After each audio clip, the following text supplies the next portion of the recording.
Saturday evening को जो CBSE ने डिसीजन लिया है, उसमें साफ कहा है कि एक सब्जेक्ट में अगर स्टूडेंट फेल है, तो वह फेल नहीं है, क्योंकि उसको 6th सब्जेक्ट रिप्लेस कर देगा, इसलिए उस स्टूडेंट को फेल नहीं माना जा सकता अनलेस एंड अनटिल वह compulsory subject, for example class 10th के लिए हिंदी या फिर लोकल लैंग्वेज जैसे बांग्ला ले लिया हो, उर्दू ले लिया हो, उड़िया ले लिया हो, व्हाटएवर वो हो, और क्लास 12th के लिए इंग्लिश, अगर ये सब्जेक्ट में फेल नहीं है तो वह फेल नहीं है, 6 सब्जेक्ट उसके रिप्लेस कर देंगे और बोर्ड के एग्जामिनेशन में वह उस सब्जेक्ट को अपना सकता है, अडॉप्ट कर सकता है।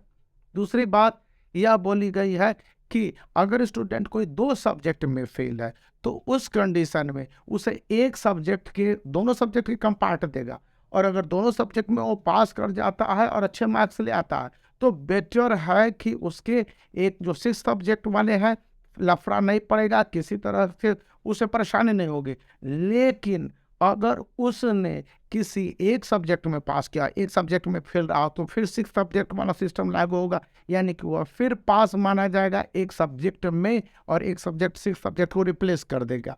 थर्ड पॉइंट है कि अगर कोई स्टूडेंट 3 सब्जेक्ट में फेल किया हो, यहाँ पर कंपलसरी सब्जेक्ट को इंक्लूड नहीं किया गया है, उस कंडीशन में स्टूडेंट को किसी भी कीमत पर किसी 2 सब्जेक्ट में पास करने ही होंगे, तब जाके उसे देन एंड देयर मान लिया जाएगा कि वो 2022-23 सेशन के लिए पास है।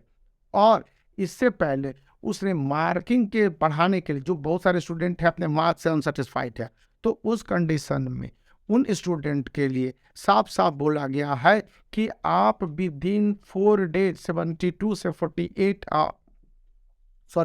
98 आवर के बीच में आप अपने मार्क्स इंप्रूवमेंट के प्रोसेस को शुरू कर सकते हैं। बहुत ज़्यादा महंगा प्रोसेस है और इसमें बहुत स्टूडेंट को सफलता मिलती भी है, बहुत स्टूडेंट को सफलता नहीं मिलती है, क्योंकि यह प्रोसेस ही काफ़ी लेंदी है, जिसमें पहले तो आपके मार्क्स की टोटलिंग होगी, फिर आपके आंसर शीट की पीडीएफ भेजी जाएगी, फिर आपको आंसर शीट भेजा जाएगा और उसके बाद पूरे प्रोसेस शुरू होंगे, जिसमें कि यदि सही में आपके साथ इनजस्टिस हुआ हो तो मार्क्स बढ़ेगा। यहाँ पर ये बातें हैं, कई कई बार तो 400% तक मार्क्स बढ़ते गए हैं मार्क्स इंप्रूवमेंट वाले में, लेकिन यह सभी के साथ और सभी परिस्थितियों में लागू नहीं होता। लेकिन बताया इस समय गया है कि CBSE class 10th and class 12th के स्टूडेंट के लिए अब सीबीएसई 2024 को देख रही है, 2023 गॉन ईयर है, इसलिए यहाँ पर स्टूडेंट को कोई भी एक कदम उठाने से पहले फूक फूक के कदम रखने होंगे